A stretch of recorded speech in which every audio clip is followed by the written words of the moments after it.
আত্মনির্ভরশীলতা কখনো কখনো চরম একাকিত্ব ডেকে আনে। আপনি যখন সেই মানুষটার প্রতি নির্ভরশীল, ঠিক তখন সে আপনাকে একা করে দিবে।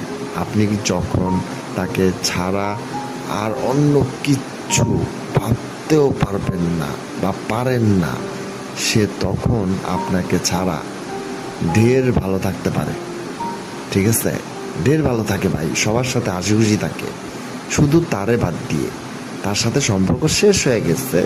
সম্পর্ক শেষ হয়েছে কি মানে, কোনো কারণে সম্পর্কটা শেষ হয়েছে, কোনো ঝামেলা হয়েছে, বাট দেখবেন যে শেষ পর্যন্ত যার কারণে আপনার রিলেশনটা নষ্ট হয়েছে বা রিলেশনটা হয়নি কন্টিনিউ, ঠিক আছে, একটা পর্যায়ে দেখবেন তার সাথেই না খুব হাসি খুশিভাবে সে চলাফেরা করতেছে, সে খুব তার সাথেই হাসি খুশি আছে, আপনাকে সে ভুলে গেছে।